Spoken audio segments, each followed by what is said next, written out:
Bueno, el último espectador que ganó los libros de Agapito Maestri, de Gabriel Albiac, propuso un concepto. Lo que pasa es que como el director de informativos de esta casa es un déspota rozando la tiranía, pues dijo, ya, pero es que como no sabemos...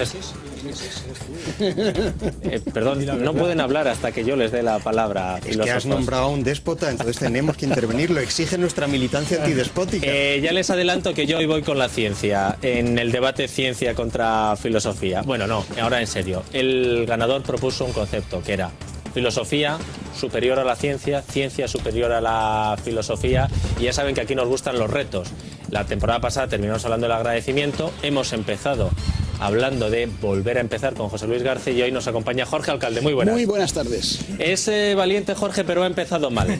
Ha empezado mal porque tú de los libros que vayas a hablar te los tienes que traer para que luego yo me los sume a la librería. Bueno, hablaremos de ellos. Quédate con sus fichas. Quédate con sus fichas. Que eso fastidia. Y alguna imagen aparecerá de no sabe lo que ha hecho Jorge Alcalde. Bueno, Agapito Maestri, muy buenas. Buenas tardes, ¿qué tal, amigo? Don Gabriel Albiac, ¿qué tal, amigo? Buenos días, Dieter. Bueno, yo voy a intentar templar gaitas, hacerme un poquito aquí el moderado centrista maricón-plejín.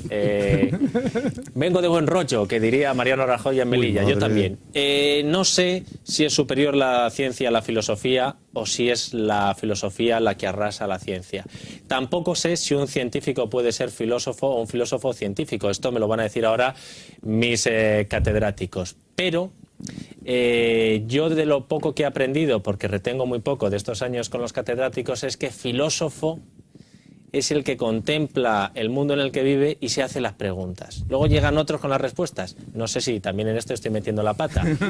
Pero lo más cercano que he encontrado a este batiburrillo que he hecho es una película que empieza muy bien, pero luego termina muy mal, con la gente corriendo delante de dinosaurios. Vamos a ver el fragmento que hemos elegido. Le diré el problema que plantea el poder científico que están utilizando aquí. No les costó ninguna disciplina adquirirlo. Leyeron lo que hicieron otros y dieron el paso siguiente. No adquirieron ese conocimiento, así que no asumen ninguna responsabilidad por ello.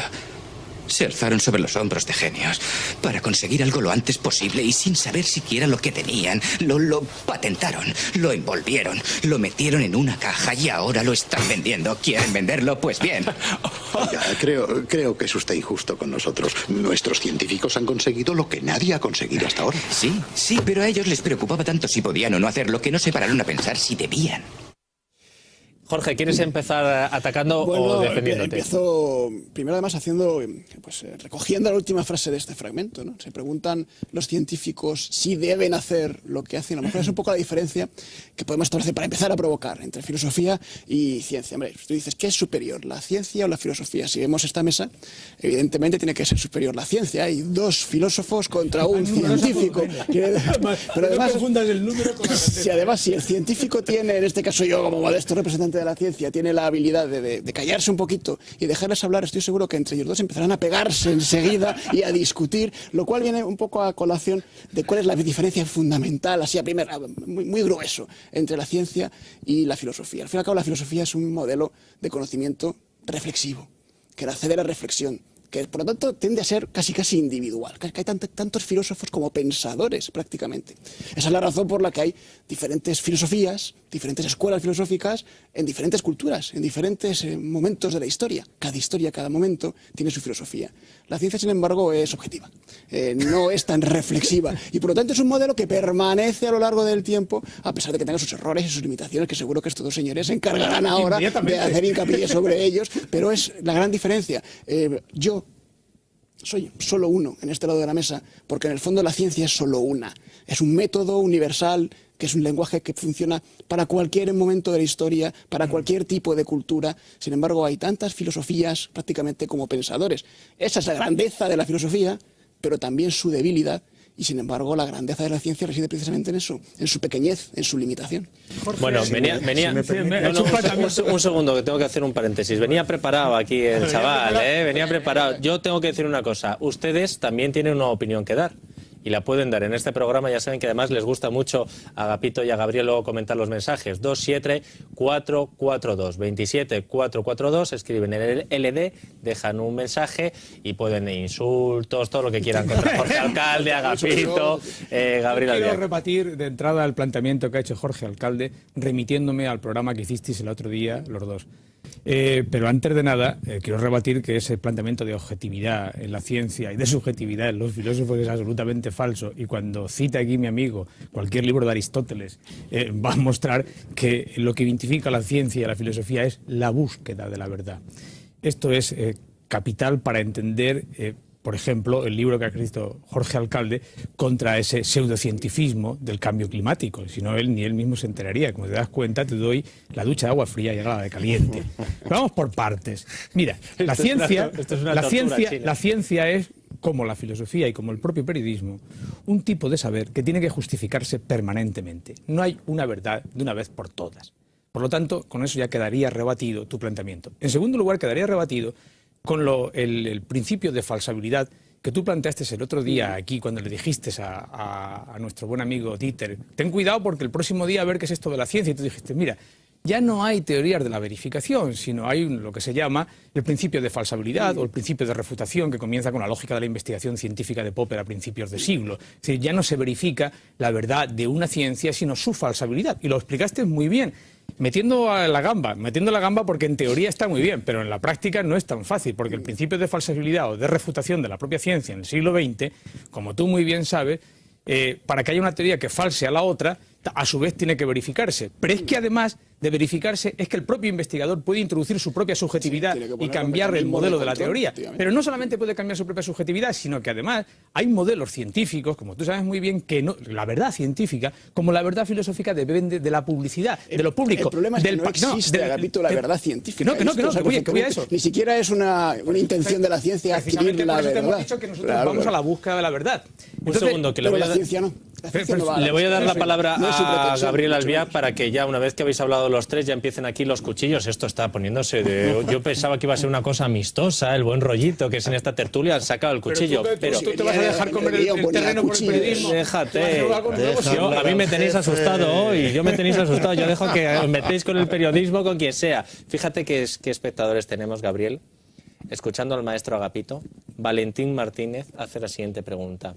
¿Aceptan el criterio de demarcación popperiano entre ciencia y metafísica que establece que solo lo que es falsable es científico? Gabriel, ¿qué querías decir así para empezar? A ver, para empezar. Bueno, para empezar, un par de cuestiones muy elementales de orden histórico.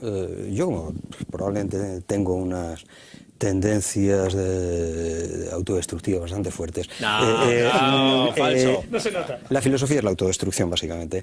Desde luego coincido por completo con Jorge. Solo el discurso científico tiene la pretensión y probablemente la potestad de dar respuesta a algo. Por lo tanto, de dar contenidos de conocimiento. Eso significa, como contrapartida, que la filosofía, uno, no es una ciencia, sin duda de ningún tipo, no es una ciencia. Dos, no busca dar respuesta a nada. Tres, busca introducir interrogantes allá donde el sentido común, también el sentido común de los científicos, pretende estar enfrentándose a respuestas. Platón lo daba de un modo literariamente mucho más bello del que cualquiera de nosotros, desgraciadamente, podamos elaborar, y muy sintético.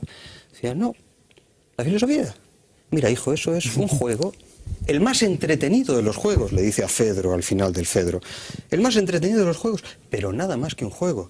Aquellos pobres imbéciles que se toman en serio lo que dicen, nosotros no tenemos nada que ver con ellos. Jorge. No, lo que sí es cierto es que a lo mejor, si llevamos este debate a otro terreno que no es exactamente filosofía versus ciencia, la ciencia. No tanto filosofía versus ciencia, que en el fondo la una nace de la otra y fundamentalmente son herramientas. Yo he empezado con el buen rollito y he dicho filosofía y ciencia, pero aquí se han sacado los machetes y ha sido Agapito. Llevamos el terreno a hechos. Agapito es malo.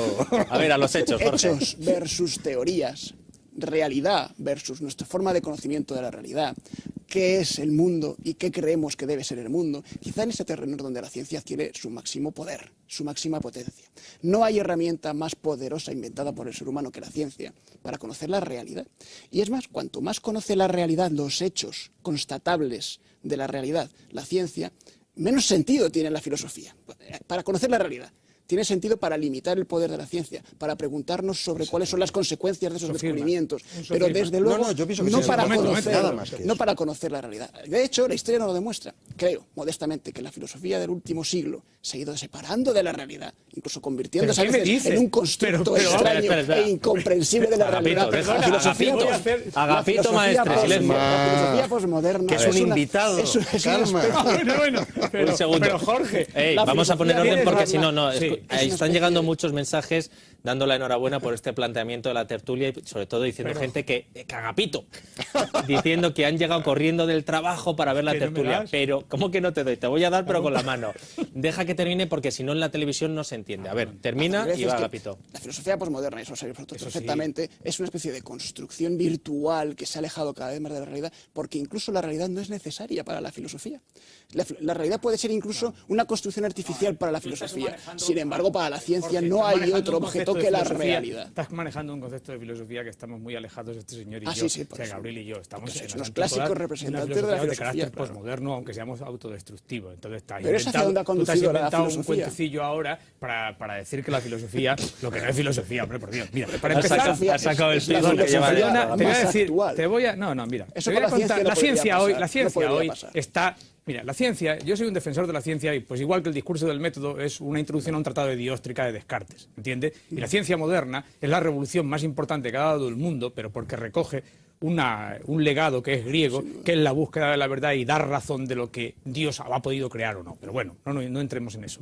Pero tú sabes perfectamente, y lo sabes mejor que nosotros, que hoy la ciencia moderna se ha convertido en la antítesis de la ciencia moderna. Te lo voy a decir de otro modo. Mira, la ciencia moderna se caracteriza por dos principios que todo el saber moderno, la propia filosofía moderna, en cualquiera de sus vertientes, ha hecho el leitmotiv.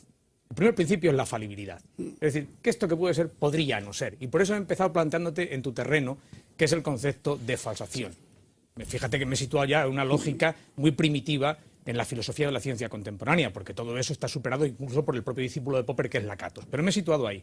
La falibilidad hoy, en la ciencia, que se nos vende en los kioscos de los periódicos, quizá tu revista se salve, se presenta como infalible. De hecho, tu libro contra ese cambio climático que se vende de modo dogmático, totalitario, etcétera, lo que ha hecho es la falibilidad convertirlo en infalibilidad.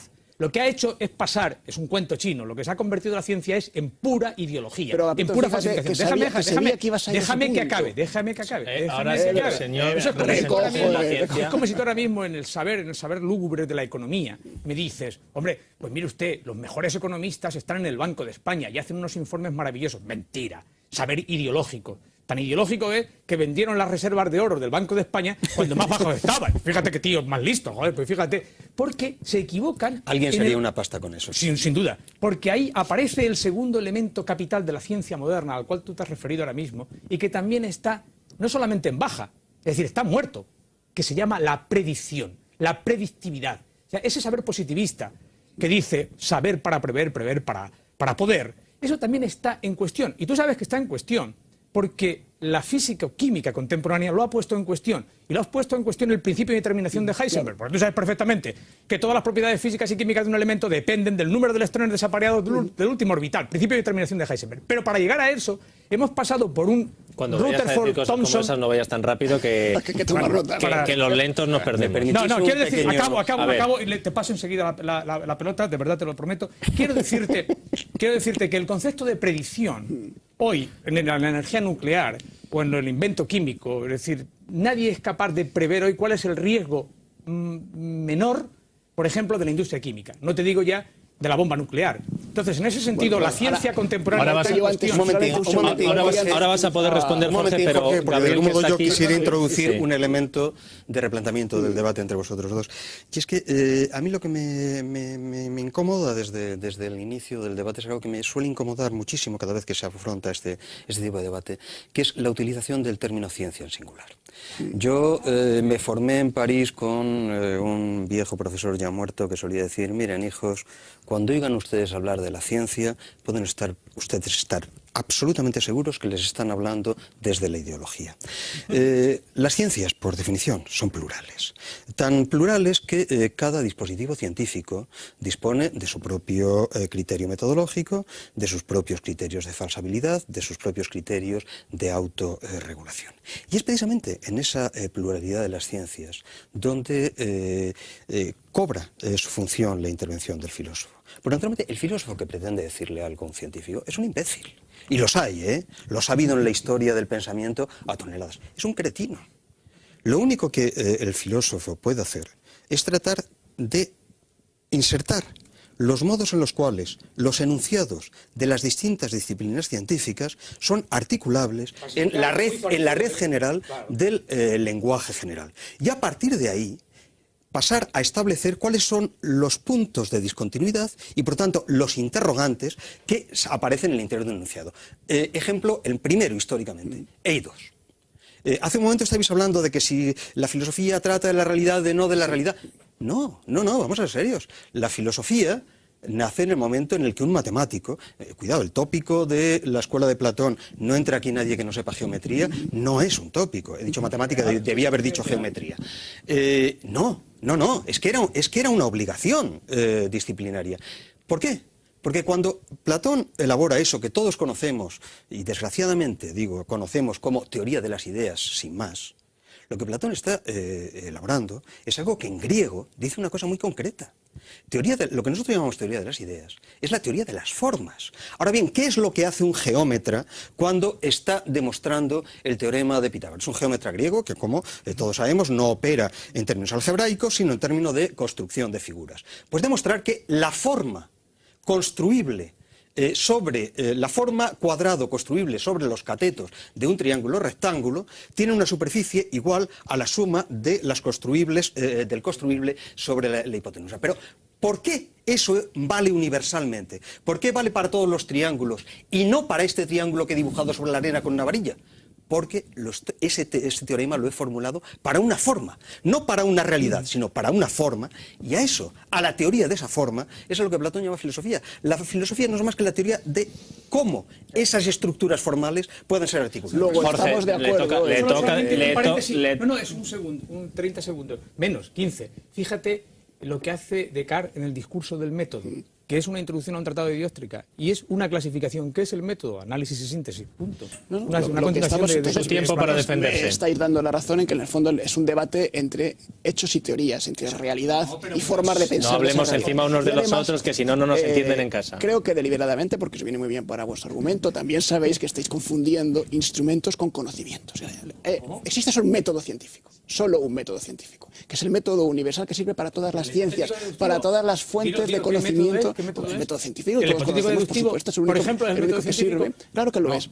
Otra cosa es que ese método derive en malos usos, en errores, en limitaciones que hay que denunciar. Hay que denunciar desde la filosofía y también desde la ciencia. Pero hay una ciencia, no hay muchas ciencias, hay muchas fuentes de conocimiento, muchos conocimientos adquiridos gracias a esta fuente de método científico, pero estáis, creo que, confundiéndose las herramientas con el conocimiento adquirido.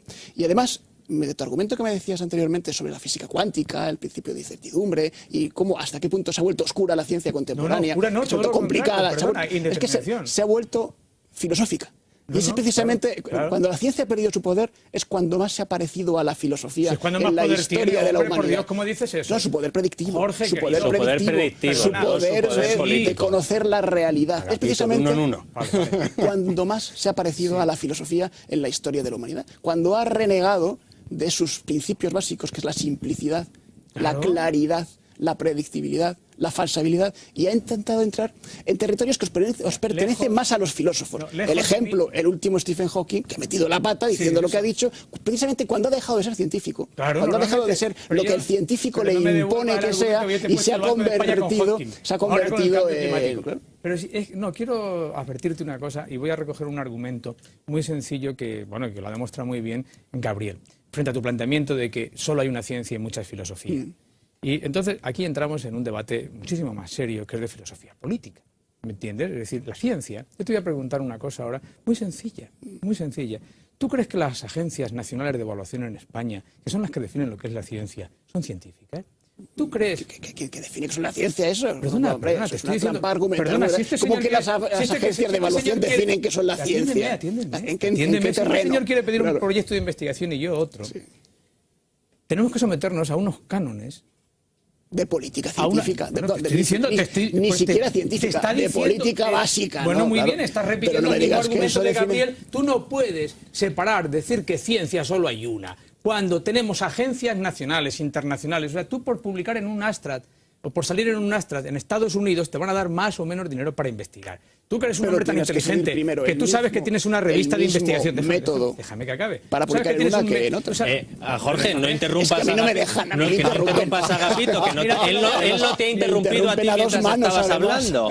Te he interrumpido casi nunca. Mira, fíjate, te voy a leer un texto de Montaigne, querido amigo, y después para seguir desarrollándote el argumento, que es muy sencillo para que hacerte ver de nuevo, otra vez, que hay tantas ciencias como personas. Mira, en la ciencia, le dice Montaigne en la Apología de Raimundo II, en verdad, cualidad muy útil y grande. Los que las desprecian demuestran claramente su necedad. No serán estos señores, ni tampoco Sócrates que nos dirige, que despreciemos la ciencia, ¿no? Sin embargo, no estimo su valor hasta el punto extremo que algunos le atribuyen, como Erilo, el filósofo, según el cual reside en ella el bien supremo. Tú eres Erilo ahora, ¿eh? Y de ella depende que seamos sabios y felices. Cosa que no creo, como tampoco lo que otros han dicho, que la ciencia es la madre de todas las virtudes y que todo vicio está producido por la ignorancia. Si esto es verdad, es susceptible de una larga interpretación. ¿Qué trampa? Bueno, un segundo. Jamás me habrás sabido a mí escuchar decir que la ciencia es la madre de toda la vida. Un segundo, y que es todopoderosa, y en mí eso no lo has podido escuchar jamás. Jorge, un segundo. Aquí solo, y no sé si lo dijo Montaigne, la paciencia es la madre de la ciencia. Sí, tengo para la paciencia, tengo... 2 minutitos de publicidad para que Agapito siga afilando la katana y a la vuelta les prometo que el que habla es Gabriel Albiac, que le toca. Y además, os voy a decir una cosa. Yo creo que es por el cariño que os tiene la audiencia. Primero, que no os llaman al orden por hablaros encima el uno del otro, excepto Gabriel, que es un santo. Pero están defendiendo la compatibilidad entre la ciencia y la filosofía. Ese es el objetivo que vamos a lograr. Y uno pregunta, dice... A ver si lo encuentro. Si el origen de la ciencia era el pensamiento filosófico. Bueno, voy a buscar bien el mensaje. A la vuelta sigo con algunos correos que nos han mandado a catedráticos@libertadigital.tv y también dando paso a esos mensajes al 27442. La publicidad aquí dura poco. Venga.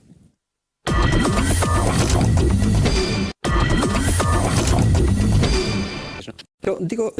¿Por qué digo esto? Porque en realidad corremos el riesgo de que determinadas palabras que han sido dotadas históricamente de respetabilidad y cada época fija sus respetabilidades nos aparezcan como incuestionables. Desde la segunda mitad del siglo XIX y a todo lo largo del XX, el uso de ciencia en singular ha pasado a ocupar una función, yo pienso que tan teológica como en el siglo XIV. Basta, estamos hartos de oírlo en las conversaciones más necias. Es que esto es científico, mira, vayas al diablo. Es que esto lo dice la ciencia, mira, vayas al diablo, dígame qué ciencia lo dice, en qué colección de enunciados. Y fíjate que probablemente la filosofía, que yo pienso que es feudataria por completo de los descubrimientos científicos, como lo es de los literarios, y que sin ellos sería efectivamente una pura y simple palabrería, pero yo pienso que uno de los, ¿cómo decir?, de los hallazgos desde su nacimiento, desde Platón de la filosofía, es precisamente esa capacidad de ironizar, de introducir un elemento de burla o de distancia. Y yo te quería recordar un pasaje que a mí siempre me divierte mucho, creo que alguna vez lo he citado ya aquí.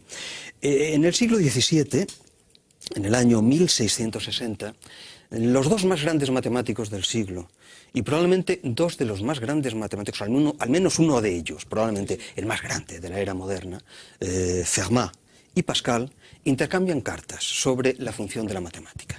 Y el uno le dice al otro, dice, hombre, pues por hablar francamente de la geometría es la ciencia de las ciencias para un hombre del siglo XVII, todas las demás sí que son subsidiarias. Por hablar de la geometría, me parece a mí que es el más alto ejercicio gimnástico del espíritu, pero al mismo tiempo me parece tan inútil que escasa diferencia establezco entre ella, entre el hombre que es un geómetra y el que es simplemente un artesano. Y el otro le responde, pues tienes toda la razón. A mí lo de los teoremas matemáticos me divierte muchísimo. Y dice, pero yo no daría 3 pasos hasta la puerta por un teorema matemático. A mí, sinceramente, me preocupa poco si hay una ciencia o muchas ciencias. Creo que es un debate, es un debate que desde el punto de vista de la ciencia, desde el punto de vista de la ciencia no lo es tanto. ¿Por qué? Porque suelen invocar este debate precisamente quienes no pertenecen al mundo de la ciencia. Se invoca desde fuera de la ciencia. Pocos científicos habréis escuchado, científicos de verdad, decir que la ciencia es un dogma, que solamente hay una ciencia que puede explicar la realidad con plenos poderes. Ese no es un argumento que procede de la ciencia. Suele proceder de aquellos que quieren utilizar el conocimiento científico para otras funciones. Entre otras cosas, para filosofar sobre él. Claro, Hawking ha dejado de ser científico en cuanto ha dicho eso, lo he dicho hace un rato. Es precisamente cuando el científico atraviesa esa frontera, cuando deja de ser científico y se convierte, permitidme a lo mejor, en filósofo. Y ahí es cuando empieza a debilitarse la posición de Jorge, no la tiene que ver ciencia. nada con la filosofía. La ciencia de hoy en día, lo único que sabe es que es muy probable que lo que hoy entendemos como un modelo plausible de la realidad, dentro de unos siglos haya dejado de serlo. Es decir, que lo que hoy sabemos que es la matemática, la física, la química, la biología, la geología de hoy, sean dentro de un siglo II lo que es para nosotros hoy la alquimia o la astrología. Exacto. Eso lo sabe la ciencia. Y quien lo niega no es el científico, lo niegan desde fuera de la ciencia. Porque la ciencia se autocorrige, la ciencia se autolimita, la ciencia es capaz de conocer cuáles son sus errores. A ver, Agapito, te estamos modificarlos. portando muy bien aguantando las provocaciones. No son provocaciones. Es decir, es que no creo que es un... Pero esto sería un debate falso. El que yo cayera, es decir, yo defiendo la ciencia y nosotros la filosofía. La ciencia Claro, es que no es única, la universal intención y de dogmático. He aquí el ejemplo de Jorge Alcaide, que dice además, no es un problema de singular o plural. Pues fíjate, otro dogma. Y luego tampoco es un problema de decir que no son los científicos, sino los que quieren usar y utilizar a los científicos. Naturalmente, que es el uso ideológico de la ciencia. Pero quiero recordarte a algunos científicos que en el siglo XX, fíjate el uso que han hecho de su propio saber. Y no sería, no vamos a acudir a filósofos que han sido utilizados también con fines iguales, claro. Vamos a ver, olvídate que nosotros no vamos por esa línea porque te hemos dicho desde el comienzo... Pero es lo que nos ha pedido el director de este debate. Te lo voy a decir de otra manera. Fíjate, somos tan feudatarios de la ciencia que prácticamente toda la filosofía moderna es una crítica, una búsqueda de la razón a partir de la ciencia. Te he citado antes el discurso del método, pero te voy a citar ahora, mismo una discusión entre Pascal y Fermat. Te voy a citar ahora seguramente el nacimiento de la filosofía moderna, de la filosofía contemporánea, que no es de mi gusto, por otro lado, que es Kant. Kant no se puede entender sin Newton, como tú sabes muy bien. Es una crítica a la razón pura, pues una crítica a la razón a través de la razón, ¿me entiendes? Como la crítica a la razón práctica. Aquí de lo que estamos hablando, y este es el problema filosófico por excelencia hoy, en el siglo XXI y en el siglo XX, en la segunda mitad del siglo XX, con eso que se ha llamado la tecnocracia, tú has introducido ese papel, has introducido ese rol que puede tener de nuevo la ciencia y la técnica, es que la ciencia se presenta como un dogma, con lo cual se presenta incluso por los propios científicos. Nos hemos referido a Hawking y nos podemos referir a 20.000 más. Y nos podemos referir a 20.000 más. Y el uso que se ha hecho de la fusión nuclear y de la fisión nuclear en el siglo XX, que ha sido terrorífico. El uso que se sigue haciendo ahora mismo, y tú has escrito un libro sobre la energía nuclear, y tú dices, oiga, mire usted que ya han tenido que salir los físicos a denunciar la manipulación ideológica que está haciendo la propia ciencia. Porque la ciencia dice, no podemos construir la energía nuclear porque esto es terrible. Entonces tiene que salir, por ejemplo, el hombre este, que es muy correcto, por otro lado, Lozano Leiva, nucleares no, y es un físico. Y dice, es un físico, es un científico. Claro, es un físico. Pues yo digo que sí, nucleares sí. O él, en otro librito que tiene muy interesante, déjame que acabe. Déjame que acabe porque te quiero plantear... la ciencia la que ha hecho eso. Que no, si no te esa manipulación. El uso de la ciencia que se está haciendo por parte del propio científico, no por parte del político. Déjame que acabe. Greenpeace es la ciencia. ¿Quieres dejar que acabe, por favor? La razón teórica, ¿me entiendes? Que en estos momentos tiene una fundamentación, lo quieras o no, en una racionalidad de carácter práctico, de carácter moral o de carácter político, por una y simple lógica, que es la lógica que crea la ciencia moderna, que es recogida por Kant al decir, mire usted, un proceso de ilustración tiene que tener información, tiene que tener eso que tú has utilizado varias veces con la palabra esa de origen francés, reflexión. No, recapacitación. Y sobre todo, tiene que tener algo que es consenso, publicidad. Tú sabes que la verdad científica no es genuina verdad hasta que no es reconocida por una comunidad científica. Y esa comunidad científica en el mundo hoy está absolutamente puesta en cuestión. Tú lo has puesto por Hawking, que a Hawking lo puede poner en cuestión otro de su propia comunidad científica. Hay un choque de paradigmas científicos hoy. No estoy hablando de modernidad, estoy hablando de racionalidad. Y por eso empecé planteándote el principio de falsabilidad de Popper. No solamente es cuestionado por su propia escuela con Lakatos, sino que además está cuestionado prácticamente el papel. ¿Cuál es el papel de los experimentos en la ciencia hoy, como tú dices? ¿Cuál es el papel que, por ejemplo, un tío en un laboratorio hace todo tipo de experimentos y quizás no sirva para nada? Tú, por ejemplo, en el mundo donde tú vas a un dentista y un dentista le preguntas, hace 15 años, un dentista inteligente compraba un láser porque le decían el láser va a valer para algo. El láser no vale absolutamente para nada. Lo que vale hoy es que compra titanio y te implantan un diente. Bueno, ahora te doy la palabra, Jorge, pero para templar ánimos, Gabriel, que hay mucha gente que dice, ponen ustedes esto a la hora de la siesta y yo estoy estresado, pero esto no era una cosa relajada. Al contrario. Jorge plantea una cuestión que yo pienso que es esencial, la de la tentación de todo científico, por lo demás no solo de todo científico, sino realmente de todo aquel que efectúa un artesanado que puede conducir a un resultado, de trasplantar sus categorías al absoluto y hacer filosofía con ellas. Hablabais del caso de Hawking. Yo el último libro de Hawking todavía no lo he leído, no conozco más que la referencia Blense, por lo tanto prefiero no hablar demasiado de ello. Pero, por ejemplo, fue lo que a final de los 60 se produjo con el libro de Monod, por ejemplo, claramente un desbordamiento. Por aquellos años, justamente, hay un pensador, al que antes me refería sin dar su nombre, Louis Althusser, que da un curso magistral en la Sorbona, es el año 1967, pero en la Sorbona, en la Escuela Normal Superior, filosofía y filosofía espontánea de los científicos. Yo pienso que es definitivo en este tema. Es imposible hacer ciencia sin que uno tenga la tentación, y a veces ni siquiera la tentación, sino el modo espontáneo de utilizar globalización de categorías generales. ¿Qué sucede entonces? Que lo que hacemos, más que trasplantar lo científico a lo filosófico, es plantear lo científico a lo teológico. Hay una película que tú conoces bien, Dieter, en la que podemos ver eso casi modélicamente. El personaje creado pasa a pedirle cuentas a su creador. El creador es un científico, el personaje creado es un replicante, es un robot, pero el diálogo que entablan es un diálogo de teólogos. ¿Cómo nos gusta Blade Runner? Vamos a verlo. Vamos a verlo.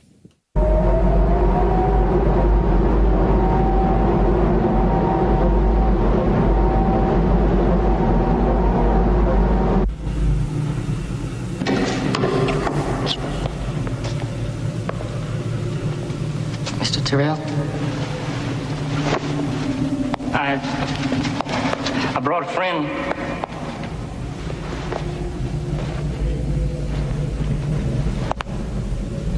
I'm surprised you didn't come here sooner.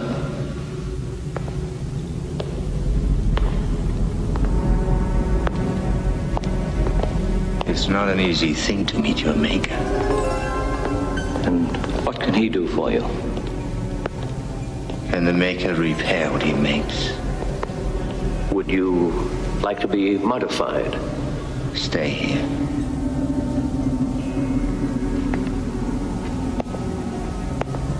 I had in mind something a little more radical. What seems to be the problem? Death. Death. Well, I'm afraid that's a little out of my jurisdiction. Solo un pequeño matiz mínimo. Lo que está haciendo en estos momentos ese pasaje es reproducir un tópico esencial del pensamiento agustiniano. Ni siquiera Dios puede hacer que lo que fue no haya sido. Jorge. A mí he de reconocer que me cuesta un poco discutir con Agapito cuando mezcla conceptos que realmente no están concatenados. Cuando lo dice, por ejemplo, cuando lo dice que 15 minutos de tertulia, Agapito. Va a tener tiempo Jorge Alcalde, vas a tener tiempo tú y luego va a tener tiempo Gabriel. A lo mejor hasta yo. cuando nos dice que la representación de a dónde nos ha conducido el cientificismo, que como todos los sismos hay que huir de ellos en el siglo XXI, es que el láser no sirve para nada. Bueno, vamos a ver, estamos confundiendo. En el dentista, pero quizás estaremos confundiendo una vez más instrumentos con ciencia, técnica con ciencia o tecnología con ciencia. Por tanto, no podemos discutir. Si estamos discutiendo si realmente la tecnología es todopoderosa, no podríamos discutirlo. Porque la tecnología no es más que una construcción que va avanzando con el paso de los siglos y cada vez es más poderosa o menos poderosa dependiendo de la etapa en la que estemos. Pero estamos discutiendo de si la ciencia es más capaz o menos capaz que la filosofía en el siglo XXI de dar respuesta a algún modelo de cómo funciona el cosmos, de cómo funciona lo que nos rodea, de cómo funciona la naturaleza, de cómo funciona nuestro cerebro, de cómo funciona nuestra biología. Ahí es donde yo creo que sinceramente la ciencia ha ido ganando terreno, porque se ha acercado mucho más a la realidad que el pensamiento puramente filosófico. Si lo llevamos a los extremos, efectivamente no puede existir hechos sin teoría, ni puede existir teoría sin hechos, no puede existir filosofía pura, ni puede existir ciencia pura, eso sería una absurdez. Pero sí es cierto que la ciencia en el último siglo y medio ha ido ganando en potencia de explicación de la naturaleza a lo que antaño pertenecía fundamentalmente al reino de la filosofía, al reino o al territorio de los filósofos. Pero siempre desde la limitación básica que la propia ciencia se autoimpone. La ciencia puede producir monstruos, claro que los puede producir, pero como decía Asimov, estos monstruos solo se pueden combatir con más ciencia. Es difícil combatirlos desde otro lugar que no sea con más ciencia, con más conocimiento de lo que ocurre en la naturaleza y, por lo tanto, con más modificación de nuestras estructuras intelectuales para conocer mejor cómo reaccionar ante esos fenómenos de la naturaleza. Bueno, Agapito, como te has portado muy bien, a ver, resuélveme tú. ¿El origen de la ciencia es el pensamiento filosófico? Quiero empezar, él iba a contestar a Jorge por esto, es decir, yo cuando hablo y discuto con alguien quiero saber sobre en qué términos discuto, entonces nosotros hemos insistido aquí y hemos puesto las cartas boca arriba desde el principio, tanto Gabriel como yo, que partíamos de una noción de falibilidad en el pensamiento. Ahora, Jorge está partiendo de una cosa, el pensamiento filosófico es una cosa mítica y la ciencia es, no, hombre, te estamos dando la razón desde el comienzo, te hemos llegado a decir, bueno, Gabriel en un exceso de caridad contigo ha dicho, la filosofía es feudataria de la ciencia, yo nunca llegaría a eso, pero incluso lo voy a admitir, por lo tanto, hombre, no nos hagas decir lo que nos decimos, por Dios, ni me lleves el ejemplo. Yo te he puesto el láser y el titanio, porque tú pregúntale a un dentista a ver para qué usa el láser y para qué usa el titanio. Te dirá el láser para nada, me gasté 5 millones y nunca lo he utilizado. El titanio para todo. De entrada para eso. Para que sepas que sabemos distinguir entre la ciencia y la técnica. Pero te voy a decir más. Te he dicho lo que yo te estoy planteando. Fíjate qué cosa. Mucho más grave. Yo soy mucho más radical de lo que tú crees. Estoy diciendo que toda la racionalidad científica, tómala como quieras, depende en estos momentos, en el mundo entero, de una racionalidad moral, política. Y te he puesto como ejemplo, ese que tú querías pasar por encima, lo de las agencias nacionales de evaluación o las agencias internacionales, no, es que sigue siendo fundamental. Porque el conflicto, hoy, querido amigo, existe en el modelo de racionalidad científica. Y ese modelo de racionalidad científica se basa en una cosa previa, que es el modelo de racionalidad moral y política. Mira, toda la ciencia contemporánea, me da igual que te sitúes en el modelo de Thomson-Bohr del átomo o de Rutherford o finalmente en el modelo que triunfa, que es el que explica el átomo a través de Bohr y de Heisenberg. Me da igual. Todos esos científicos que han tenido, incluso han escrito grandes obras de filosofía, todos ellos, no digamos todos los que se han estado con la energía nuclear, por no hablarte ahora de Einstein. Lo vamos a dejar a Einstein porque ese es un entregado a lo políticamente correcto, en lo político y al pacifismo. Pero de estos que te he dicho ahora, esos han puesto su vida, su pensamiento, su modo de hacer ciencia al servicio de una moral y sabían que todo lo que estaban haciendo dependía de la racionalidad moral, de modelos de racionalidad práctica. Yo te he puesto antes, como un ejemplo con toda la amabilidad del mundo, más cariñosa del mundo, decirte, mira, la ciencia en el momento que se convierte en un absoluto, en una totalidad, en algo omnisciente, como te ha dicho, con el modelo así, bueno, pues que esto es lo fundamental, es que esto es lo que estamos debatiendo, querido amigo. O sea, es que lo que estamos debatiendo, perdona, es como la ciencia se ha hecho contrailustrada. Cuando deja de ser cuando se ha hecho contrailustrada por parte de la propia ciencia, bueno, no lo olvides. Ahí podemos discutirlo, entonces, pero en cualquier caso estamos de acuerdo en que deja de ser lo ciencia. Lo que te estamos señalando para que veas que este debate estaría mal formulado, es decir, la filosofía es un saber mítico y la ciencia es un saber maravilloso. Pues mire usted, no. Aquí hay una continuidad en el pensamiento desde el mundo griego, que es lo que te he dicho yo, que la revolución de la ciencia moderna es impresionante, es decir, no se puede... Es más, yo te he dicho que desde Kant las formas de representación de la experiencia moderna, la experiencia científica, como la experiencia estética, como la experiencia moral, es imprescindible sin contar con ese canon de ciencia. Hoy ha hecho aguas, ha hecho crisis, porque no nos ha llevado a la emancipación. Quiero decirte, en otras palabras, ya que no ha salido este término, te lo voy a decir. Mire usted, la idea de progreso científico hoy no existe. Depende de otra cosa que ni siquiera el progreso moral. Por lo tanto, progreso científico entre comillas. Lo que hay es, como diría Popper en su autobiografía, una búsqueda sin término. ¿De dónde viene esa búsqueda sin término? Esa búsqueda sin término viene, y por eso me ha gustado mucho la cita primera que hizo Gabriel, del mundo griego. Viene del mundo griego. ¿De dónde viene del mundo griego? Viene de Sócrates. ¿De dónde viene Sócrates? Pues de ese personaje que al comienzo de la búsqueda sin término, la autobiografía de las autobiografías más maravillosas que se han escrito por el mayor, a mi juicio, es uno de los más grandes primeros pensadores liberales del siglo XX, pero también, por cierto, es muy conocido en esta casa Popper, ahora se me había olvidado, de verdad que a veces lo utilizan, pero también nosotros lo utilizamos. Carlitos. Sí, cerca Popper. Entonces, dice en un momento una cosa que coincide con Montaigne y que coincide con el Sócrates que ha reivindicado mi amigo Gabriel. Dice, mira, bueno, cuenta Popper al comienzo de su biografía, dice, yo mientras que estaba estudiando, era aprendiz de un ebanista. Y este ebanista me enseñó, no sabe usted lo que me enseñó, creo que me enseñó más el ebanista que todos los epistemólogos que he estudiado yo en mi vida, lo dice al comienzo del libro, Y concluye, dice, creo que aprendí más sobre toda la teoría del conocimiento de mi querido y omnisciente maestro Adolf Post que de ningún otro de mis profesores. Nadie hizo tanto como él por convertirme en un discípulo de Sócrates. Fue mi maestro, pues me enseñó no solamente cuán poco sabía, sino también que cualquiera que fuese el tipo de sabiduría a que yo pudiese aspirar jamás, tal sabiduría no podría consistir en otra cosa que en percatarme más plenamente de la infinitud de mi ignorancia. Con eso quiero decir, acabo, mi infinitud de mi ignorancia. Eso era lo que tenía Montaigne allí en su biblioteca, en Las Vigas. Tenía 54, efectivamente, tenía 54 máximas. Tenía 54 máximas, pero la última, que era la única que estaba en francés, era ¿qué sé yo? ¿Qué sé yo? En interrogativo, ¿y yo qué sé? Albiac, te toca a ti y yo creo que va a haber tiempo para que Jorge remate. No puedo estar más de acuerdo contigo cuando dices que la ciencia da más respuestas que la filosofía. Tú has dicho en el siglo XX, siempre, y no es que dé más, es que la filosofía no puede dar respuestas.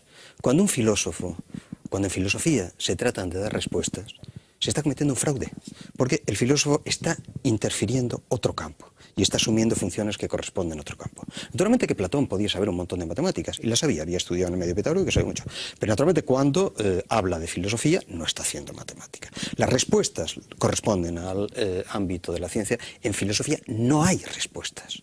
Una respuesta en filosofía indica que te están tomando el pelo, porque la filosofía no es más que la reaparición de la pregunta. Mira, a mí hay un autor, Agapito sabe muy bien que el idealismo clásico alemán no es parte de mis cariños y que por lo contrario yo pienso que abre una vía muerta que lleva a aspectos desastrosos en el mundo de los dos últimos siglos. Pero hay uno de esos grandes idealistas que a mí me fascina mucho, precisamente porque de algún modo se suicida intelectualmente, que es Schelling. Fue el primero, el más brillante, el más joven de los pensadores de su generación y el que antes cayó. En sus últimos años, ya en sus años de madurez, Schelling da unos cursos en la ciudad de Erlangen, les Erlanger Vorträge, en el que formula lo que para mí es la más bella definición de lo que es la filosofía. Dice Schelling algo así: la filosofía no da respuestas, no aporta conocimientos, no hace progresar en nada. Al contrario, lo que hace es negar la validez de las respuestas, refrenar el conocimiento, mostrar los callejones sin salida que se ocultan. Y acaba diciendo algo así como, en realidad, quien quiera dedicarse a la filosofía debe alejarse, por así decir, de la última orilla, es la forma, estoy citando de memoria, pero creo que es literal, alejarse, por así decir, de la última orilla, de la última esperanza, dice, y aferrarse a ese principio de Dante que debería estar en la puerta de toda escuela de filosofía. Lasciate ogni speranza voi che entrate. Abandonad toda esperanza a los que entréis. Lo único que introduce el filósofo, quienes entréis aquí, lo único que introduce el filósofo en el discurso de los científicos es: cuidado, no te hagas esperanzas. Agapito, no pidas la palabra, que la tiene que terminar el invitado. Venga. Eso ocurre sobre... Sí, puede ser muy breve.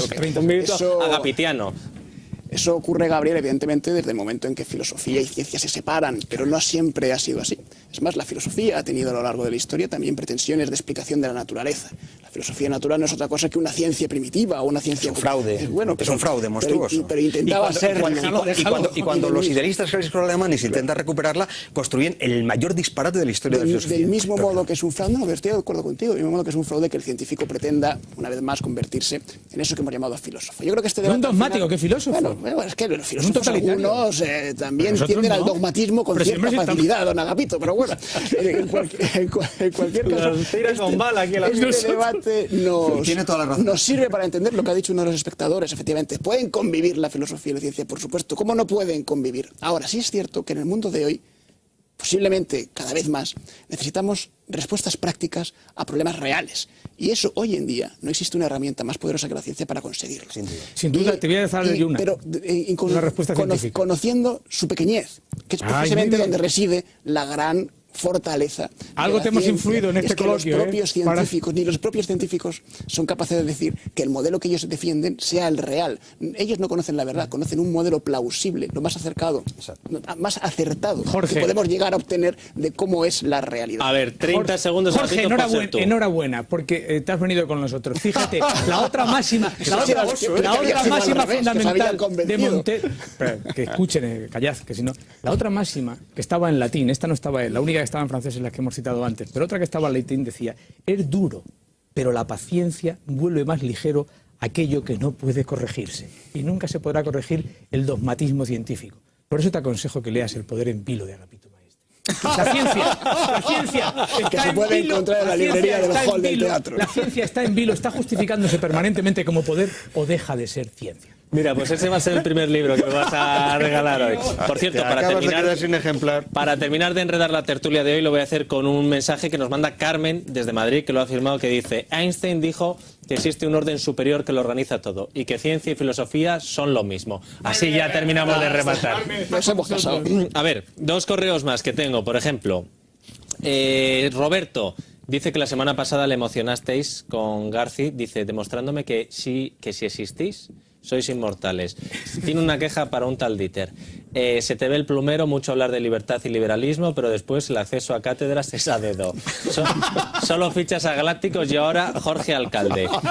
Dice Sergio desde Madrid: hola amigos, menos mal que habéis vuelto para seguir aprendiendo semana tras semana algo de filosofía, que la verdad es que me apasiona. De hecho, estudia esta carrera, Sergio. Le encantó la tertulia de la semana pasada en la que estuvo García y dice: a ver si invitáis algún día a Gustavo Bueno. Estamos en ello. Es difícil arrancarle de Asturias, Es difícil arrancarle de Asturias. Solamente decir para todos aquellos que están organizando una manifestación en contra de esta tertulia a la hora de la siesta, que a las 12 se vuelve a repetir. Hoy a las 12 en Libertad Digital Televisión, esta batalla dialéctica. Si no, vamos con Mariano a las 9, si es necesario, otra vez. No estoy yo seguro que os vayan a hacer... No sé si nos te darán un capón. Venga. Alcalde. Que ha sido un placer como siempre. Muchas gracias porque me lo he pasado muy bien. Mucho mejor de lo que me esperaba. Yo siempre entro aquí como cuando voy al Bernabéu. A veces del Bernabéu salgo defraudado, de esta tertulia nunca. Gracias, amigo, por haber estado aquí. A vosotros dos, Gabriel. Muchas gracias, y Agapito, que siento que te queremos mucho. Que siento que te haya interrumpido, Gabriel. Todo el rato, le he estado cortando sin parar. Lo dejamos aquí, amigos, ya saben. A las 12 de la noche se repite esta tertulia, díganselo en casa. A los que llegan tarde y dicen: los libros, venga para acá. Que no he llegado a la tertulia. Tranquilo. A las 12 estamos aquí, hoy mismo. Y ya saben que en un rato Luis Herrero, después César Vidal y mañana a las 8 Federico Jiménez Los Santos. Hasta mañana, amigos.